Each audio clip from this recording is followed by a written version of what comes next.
At the end of the world, almost everything dies. The gods fall. The heavens burn. Mountains collapse into the sea while the sky splits apart above them. Wolves devour the sun and moon. The great serpent rises from the ocean. And across the battlefield of Ragnarok, the most powerful beings in Norse mythology meet their final deaths. Odin falls. Freyr falls. Loki falls. And even Thor, the thunder god himself, does not survive. But the end of the world is not truly the end, because after the fires fade and the oceans recede, a new world begins to rise from the ruins. Green earth emerges once again. The surviving gods return to the fields of Idavolur. And among those survivors are two figures who often remain overshadowed by their father's legend. Two brothers, two sons of Thor, Modi and Magni. Their names mean wrath and mighty. And while the myths say little about them directly, what survives is incredibly important. Because in a mythology obsessed with fate, destruction, and inevitable endings, these brothers represent what comes after. One inherits strength, the other inherits fury. Together, they survive the death of the old world itself. Tonight, witches and wanderers, we step into the ashes of Ragnarok and meet the sons who remained standing.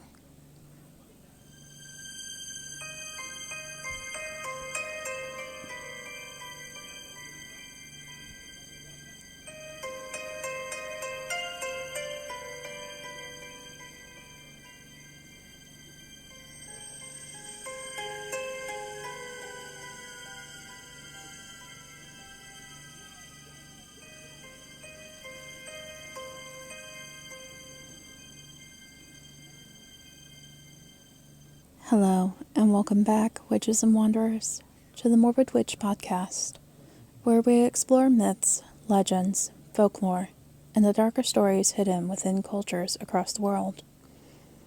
I'm your host, Kari Murders. Each episode, we journey into tales of gods, spirits, monsters, hauntings, and the strange forces that shape the stories humanity leaves behind. Some myths are massive epics, filled with endless detail.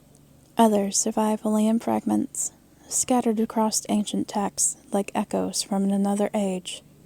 And tonight's story exists somewhere in between, because Modi and Magni are not the most famous figures in Norse mythology. Their father, Thor, dominates nearly every story connected to them. His thunder shakes through the myths. His hammer defines entire battles, and his death at Ragnarok stands among the most dramatic moments in the Norse cosmology. But beyond Thor's shadow stands his sons, two figures tied not to the glory of the old world, but to the survival of the next one. If you're new here, welcome, and if you're returning, it's always good to have you back. To all my witches and wanderers, thank you for being here and continuing to support the show. Every listen, every rating, every comment, and every shared episode helps keep this little strange corner of the world alive. I appreciate every single one of you for spending your time here with me. Before we begin, just a quick reminder. If you're watching on YouTube, don't forget to like the video, subscribe to the channel, and leave a comment, sharing your thoughts. And if you're listening on Spotify, please take a moment to rate the show. Those small actions truly help the podcast grow and help more witches and wanderers discover the show. You can listen to the Morbid Witch Podcast on Spotify, YouTube, iHeartRadio, and Pandora. Now, let's enter the world of the Norse gods.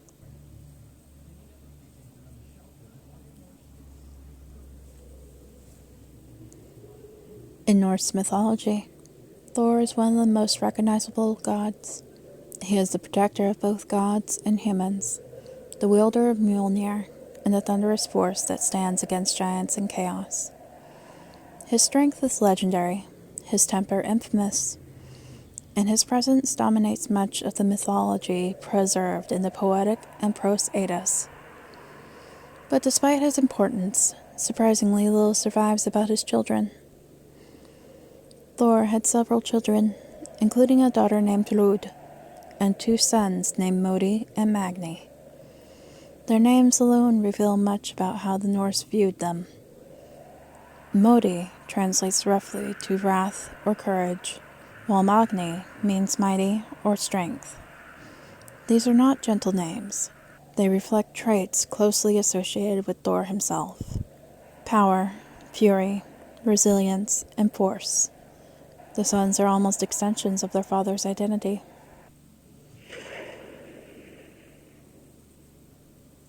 Yet, unlike Thor, the brothers rarely appear in surviving myths. This absence has fascinated historians and mythologists for generations. Some scholars believe many stories involving Modi and Magni were simply lost over time. Others suggest they may have represented future generations of gods rather than active participants in the older myths. Whatever the reason, the fragments that remain are deeply significant. The Norse myths are obsessed with cycles. Gods rise, struggle, and eventually fall. Strength never lasts forever. Even divine beings are trapped within fate. But Modi and Magni stand apart because they survived the collapse of the old order. They are not merely Thor's sons. They are inheritors of what remains after destruction. And one of them, Magni, proves his strength long before Ragnarok ever arrives.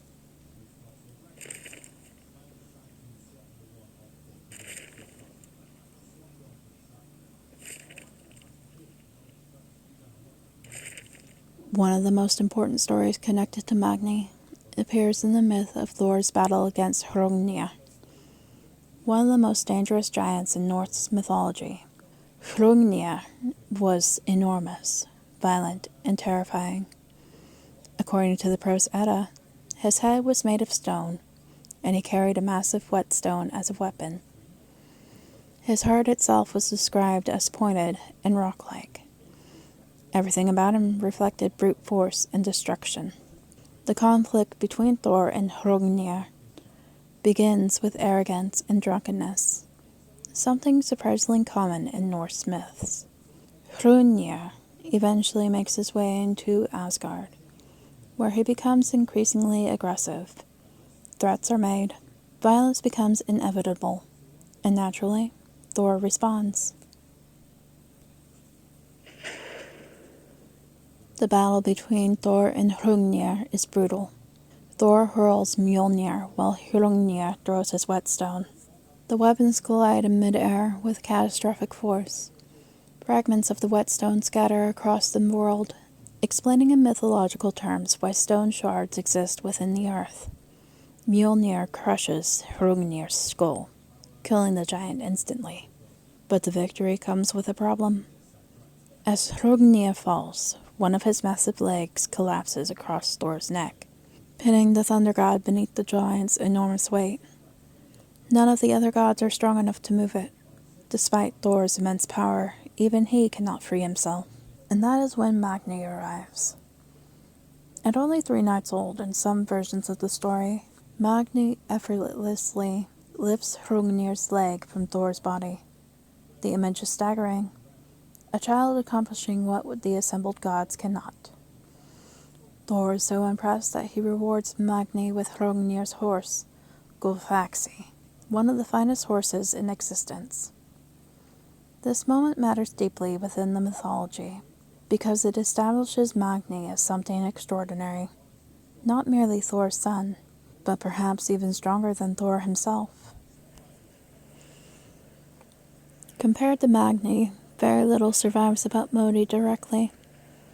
In fact, outside of references to Ragnarok and lists of Thor's children, almost nothing concrete is said about him in surviving text.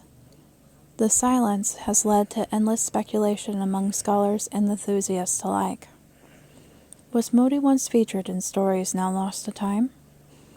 Or was he intentionally portrayed as a quieter, more symbolic figure? Even without detailed myths, Modi's name gives us clues. Wrath is a powerful concept within Norse culture. Wrath was not simply uncontrolled anger. It could represent courage in battle, fierce determination, or the emotional intensity required to survive a brutal world. The Norse viewed emotion differently than many modern audiences do. Fury itself could be sacred when directed properly.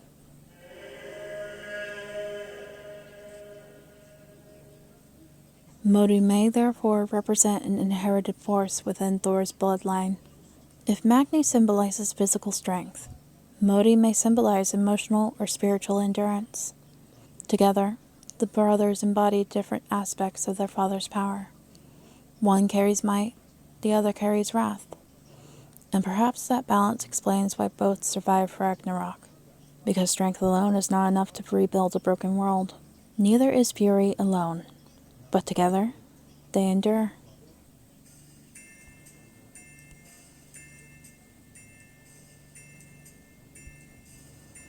Before we continue, Witches and Wanderers, let's pause for just a moment. Thank you for being here and spending your time with the Morbid Witch Podcast. Whether you're listening late at night, driving through the dark, or relaxing somewhere quiet, I truly appreciate every one of you. This podcast continues because of your support, your curiosity, and your love for strange and haunting stories. If you're watching on YouTube, don't forget to like, subscribe, and leave a comment. I always love hearing your thoughts and theories. And if you're listening on Spotify, please take a moment to rate the show. You can listen to the Morbid Witch Podcast on Spotify, YouTube, iHeartRadio, and Pandora. Now, let's step into Ragnarok itself.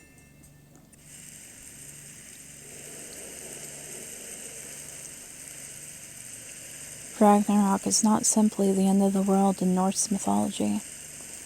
It is the collapse of cosmic order itself. The events leading toward it begin long before the final battle. Winters grow harsher. Morality breaks down. Brothers fight brothers. The natural world descends into chaos, and eventually, the great enemies of the gods rise to challenge them directly. Thor's role during Ragnarok is among the most famous. He confronts Jormungandr, the Midgard serpent, in a final battle destined to kill them both. Thor succeeds in slaying the serpent with Mjölnir, but after taking only 9 steps, he collapses from the creature's venom and dies. Even the mightiest defender of the gods cannot escape fate. Yet the mythology does not end with death. After the fires and floods of Ragnarok pass, a new world begins to emerge. Fields grow green again, survivors gather, and among those survivors are Modi and Magni.